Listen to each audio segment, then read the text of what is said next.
HARK, we are here. It is time for yet another episode of Regroup Phase.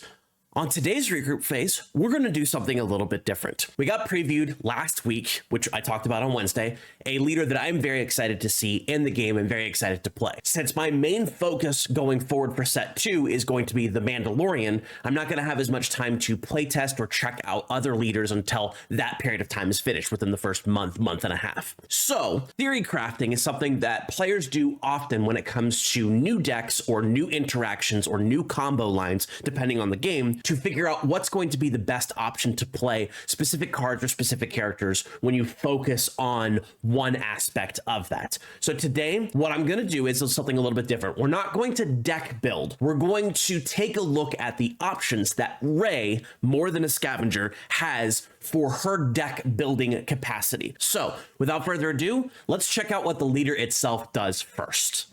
So, starting off, taking a look at the leader itself, we have an action that exists on Rey's leader side that is a 1-cost exhaust leader. Give an experience token to a unit with 2 or less power. She's a Vigilance Heroism leader. She has the Force and Fringe traits, and her epic action flip is on 6, which turns her into a 2/6 with Restore 3, and on attack, you may give an experience token to a unit with 2 or less power. So the things we're looking at Rey here specifically that are relevant are her aspect pairing, so Vigilance Heroism, her Force trait, which allows her to use a lot of the Vigilance Force units and abilities that are quite good, and also the fact that she can continue giving experience tokens to units whenever you have a unit that has 2 or less power for her leader side and for her unit side whenever she attacks, which can give this token to herself. And that's one of the most important things, because a lot of people look at this card and see the 2/6 and don't realize that on the round she drops, if your opponent doesn't remove it, she can become a 3/7 that's also restoring damage off your base. So a couple of themes we have here are experience tokens, restore, Force, and then just straight Vigilance. There's a lot of cards with grit on them that would go really well with Rey, as long as you boost them first and then give them damage. There's a couple of shield strategies that end up going really well, protecting some of your units from damage while you can continue to give them the experience tokens. There are several different things you can do with Rey, and we're going to take a look at a couple of them as we go through the units that she can give experience tokens to. I will take a look at a couple of units from the different aspects that are not Vigilance, but we're going to focus on Vigilance right now because that's the main goal of the deck, as she herself is Vigilance Heroism. Let's start with the smallest aspect of this, and this is going to be just flat heroism. I know there's a couple of other cards here that aren't relevant, but we're going to take a look at what we have here. So in Spark of Rebellion, we have 5 cards that are just heroism that have 2 power or less. We've got the droids R2-D2 and 3PO. We have the Alliance X-Wing, the Rebel Pathfinder, and Wing Leader. So right off the bat, we're looking at something that is a very heavy Rebel traded strategy. Very similar to what Leia plays, what Sabine plays, and what certain Han decks play in order to be able to get those Rebel synergies. You can back these things up with things like Fleet Lieutenant or Rebel Assault if you go into command. But focusing specifically on the Vigilance Heroism combination, R2-D2 and 3PO are the first 2 examples that I think are going to be the best examples for Rey right off the bat. Because your round 1 and round 2 play, if you have an R2 and a 3PO in your hand, go R2, check the top card of your deck, exhaust Rey, pay the resource for the experience token, go to the next round. You can attack with R2 to check the top card of your deck to potentially draw it with 3PO.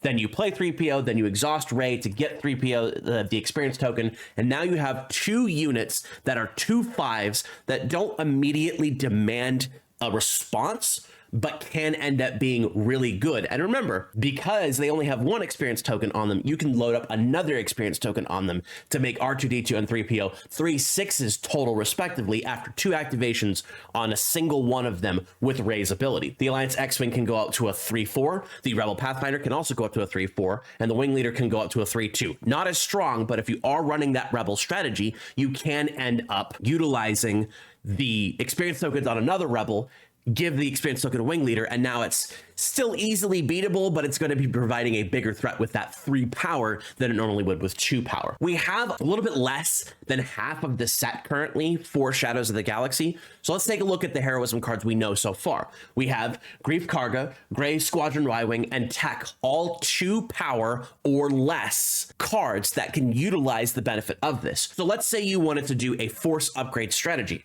Grief Karga is really good because that allows you to search and upgrade, and then on top of that, if you play this on round 2, R2, you can give him an experience token to make him a 3/3 for 2. That's technically for 3. That's not terrible. Gray Squadron Y-Wing, along the same lines of the Alliance X-Wing and the droids, you can pump this thing up to a 3/5 with 2 experience tokens while it's continuing to attack and deal damage to your opponent's base or units, depending on what they have. And then the biggest strength for this deck is the ability to run tech. We've talked about tech before being incredibly powerful as a unit that exists within heroism. Rey is no exemption of this rule. She can utilize tech's ability to smuggle things out really well because it allows you to give that surprise factor for things that you have. Sure, they're going to be more expensive, but if you're running a lot of the lower units that you could run, things like Grief, things like the Y-Wing, the X-Wings, the droids, you can end up with a lot of low-cost units that can come out for only 2 more, still get the experience token, and still provide a relevant board state for you going forward. It's a lot of little things, so you may want to focus a little bit more on the control aspect with things like Make It, Opening, Takedown, and Vanquish, but having tech gives you the opportunity to make him for 4 a 3/6 with a big body that's hard to take down with things like Takedown, but you can't do it. But if your opponent decides to just throw it back to your hand with Waylay or exhaust it, you still have the option to utilize it in a later point. So in terms of the highest value heroism only units, I would say specifically R2, 3PO, and Tech are going to be your first 3 inclusions into Rey at this point. Next up, we have Vigilance, and Vigilance does have a lot of really good units that can be utilized for this. Right off the bat, in terms of Vigilance heroism, we have Restored Arc 170 and Yoda.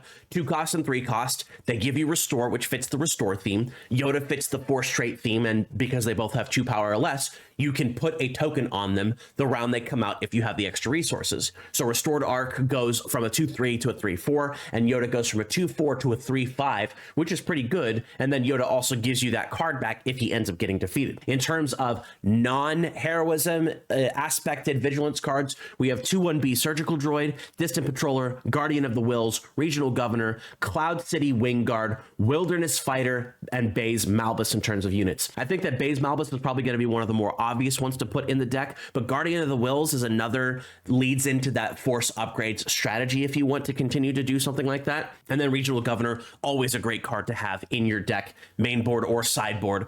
And the fact that Rey can pump this twice to go from a 1/4 to a 3/6, much like the droids, that's also another really good option to give it protection, so that way it's not as easy to take out and it's still a threat. Your Sentinels with Baze and Cloud City Wingguard also end up benefiting very much from the experience tokens that you can get. It starts to get a little bit more expensive as you get higher and higher into the larger costs, but a 3/6 that can end up being at total, I believe it's a 7/1 if you have the full amount of damage without dying, and Sentinel if you have the initiative, that's a pretty strong card there for Baze Malbus. Shielded units also really good because it protects them to be able to continue to eliminate your opponent's units. And then just healing damage from a unit, 2/1B could be a niche pick that could end up becoming a 3/5 itself that can still continue to heal damage from your other units. There's a lot of strategies that are here with the units from Spark of Rebellion. And again, with a little bit less than half of the set known, let's check out the viable options for Shadows of the Galaxy. Right off the bat, we have Clan Ren Rescuer, Queel, Concord Dawn Interceptors, which I talked about, Village Protectors, Rose Tico, Gentle Giant for heroism. And then for just Vigilance itself, we have Moisture Farmer, Follower of the Way, Rickety Quad Jumper, Hawk 290 Freighter, and Nima Outpost Constables. So in terms of what you have provided for you for Vigilance heroism, Clan Ren Rescuer, really good. 2 cost 1/2 that gives an experience token, and then for another resource you can give it another one, or you can divvy up this experience token as something else that can't benefit from Rey's ability, which I think is probably the play, and then use Rey's ability on Clan Ren Rescuer in order to be able to continue getting those tokens onto units that need them. Clan Ren Rescuer for 2 resources ends up being a 3/4, which is not terrible. Queel, I think, is an excellent option for this deck because he has Restore. He's a 2/3, can go up to a 3/4, and on attack, you can discard a card from your deck. If it shares an aspect with your base, you can return it to your hand. So whatever your base ends up being, Queel can end up giving you those extra power, extra things. And with R2D2 and 3PL allowing you to look at the top card of your deck and see what's there, Queel then can get that to your hand if it matches that base. Concord Dawn Interceptors, I think, is probably going to be the #1 choice for Rey because space units are very important. It is only a 1/4, but 2 resources will bring it up to a 3/6, which becomes a 5/6 on defense. And because it has Sentinel, It's going to defend at least once a round, unless your opponent removes it. Village Protectors is another good one. A 3-cost 2/2 with Sentinel and Shielded could become a 4-cost 3/3. Rose Tico is able to defeat shielded tokens if you don't need those anymore, to be able to bring in more experience tokens. So a lot of experience tokens can go around. And Gentle Giant is probably your big endgame play, because you play Gentle Giant while you have 7, pay the 6, give him the experience token, and then he becomes a 3/9 that could just grow in power, much like Baze can, based upon having those extra tokens. Moisture Farmer sees a lot more play in this deck because, for again, as a 1-cost, it's a 0/4 with Restore 2, but on the turn it comes in, you can spend another resource to make it a 1/5, then a 2/6, then a 3/7 later on, because it takes 3 experience tokens to push the thing above 2 power. Follower of the Way instantly with 1 resource token gets its max value and instantly becomes a 3/5, which is really good. Rickety Quad Jumper and Hawk Freighter, I think, are interesting choices, but not ones that I would run myself. And Nima Outpost Constables, at least for 5, can become a 3/7 Sentinel, and that's not terrible. Not the greatest thing in the world, but not terrible at all. So I think the key cards so far, in terms of, I would probably run this in every raid deck: Concord Dawn, Gentle Giant, and Clanran Rescuer from specifically Shadows of the Galaxy, maybe even Follower of the Way. You could do a mini Mandalorian theme in your raid deck, which obviously doesn't make sense with the way the characters are represented, but at least gives you the opportunity to do some cool stuff with experience tokens, because you can give them out to all of your units that have 2 power or less. And that's Vigilance. This next part is going to showcase some of the units that we see in the non-vigilance aspects that can be very handy in this deck. We're not going to go over every single option, but we are going to go over some specific ones from Spark of Rebellion and from Shadows of the Galaxy, from what we've seen so far, that will aid you in your strategy. Right off the bat, Rebel strategy is going to be super strong with this deck because there's a lot of really good Rebels that have 2 power or less. Luke uses Alliance Dispatcher. Rey can use Alliance Dispatcher. Admiral Akbar is a really good option because he can end up becoming a 3/6 with those 2 experience tokens. That, at least when he comes down, he can deal some damage and help you get some removal. Bright Hope is a fantastic space unit to be able to utilize for this. Colonel Yularen, if you're running a lot of command cards in your deck, can also be really good because for 3 effectively, he becomes a 3/4. And then in terms of the units that are available to you in Shadows of the Galaxy, Clone Deserter, another really good option. You're going to be looking for a lot of 1s and 2s that have 2 power that can end up being really good. You take a risk playing a bounty card, but because it has Restore 1 and it's also a 1-cost 2/3, that can end up being really strong for this strategy moving forward. Clone Deserter, Freetown Backup, and Modded Cohort all have the ability of getting really good bonuses based upon having those tokens. And those are the big ones there. Clone Deserter, I think, is absolutely the #1 pick for command if you're going to play command. Number 2, I'd say probably Bright Hope, just because you can return things that need to be saved to your hand to draw the card from your ground arena, or if you just need a beefy space unit to block your opponent's attacks. Next up in aggression, obvious choices are going to be obvious. Green Squadron A-Wing and Sabine Wren are 2 of the top picks in terms of aggression heroism units. In terms of just straight aggression units, Cantina Braggart, this card becomes nasty if you're running aggression because it's a 0/3, so much like that Moisture Farmer, you're going to be able to buff it 3 times. But the fact that this has Raid means that as it stands, if you have all 3 experience tokens on it for 4 cost total across 3 rounds, you have a 3/6 that can end up being a 5/6 on attack. For Shadows of the Galaxy, Reckless Gunslinger is an interesting choice. I don't think you're going to end up using it a lot. Migs is something that you want to protect, and that's going to be really good. Rokai, not as much. So not as much in terms of Shadows of the Galaxy just yet, but again, we only know about half the set right now. So if I were to pick aggression cards right off the bat that I think would be the best, Green Squadron A-Wing, Cantina Braggart are going to be your top 2s because they can be buffed multiple times and still gain extra power with that raid. And our last selection here is going to be Cunning. A lot of these choices are going to be pretty obvious. Rogue Operative is going to be the strongest. Cunning Heroism from Spark of Rebellion. And then in terms of available options, there isn't too many. Crafty Smuggler, because it does have a shield, is going to be pretty good. And then with your options that you have available to you in Shadows of the Galaxy, much like the Clone Deserter, Cartel Turncoat is going to be really good because it does have that bounty and it's just a 1-cost 2/3 in space, which can become a 3/4 for 2. Grogu, throw as many experience tokens as you possibly can on this little guy and he will give you the work. And I think those are going to be the top 2 options there. Criminal Muscle and Frontier Trader, not necessarily as much, but these 2 for sure are going to be able to do some work for you if you choose to use Cunning. And if we get more Cunning moving forward, that's going to be a lot of really good work that Rey can do with these experience tokens. tokens. So given what we know so far, Ray's strength is going to be using a lot of low cost, low to the ground units that can be buffed the same round that they come out, which means you have to play your cards a little bit differently. You can't play the max resource cost cards while you have max resources, because you need to keep in mind what you're going to be using for the experience tokens. If you know your opponent is going to be able to eliminate whatever you place on the board, you don't necessarily have to worry about that until they run out of gas to be able to continue doing that. So against control, you just want to keep your units on the board. You don't want to spend too many resources on experience token things that are going to get killed, and you want to make the most use out of what you have. In terms of mid-range, you want to push those breakpoints of making it so that your units are better than their units for the same cost, taking into consideration the cost of what playing the unit and the experience token is going to get. And then for aggro, you usually can outpace aggro with this style of strategy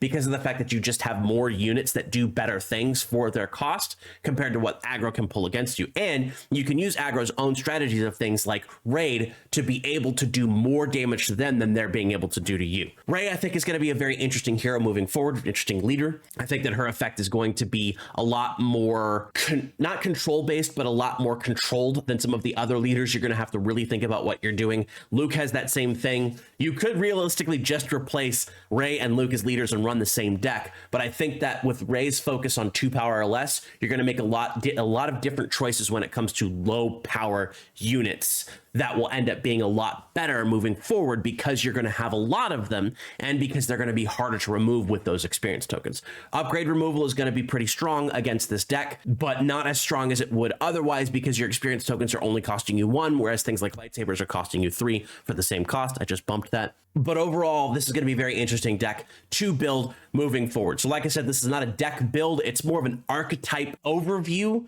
of the way that Ray will probably work, at least as it stands right now with half Shadows of the Galaxy previewed. We could see more cards. If we do, I might make a follow-up video. I have no idea how that's going to work. But as it stands right now, I think Ray has a place.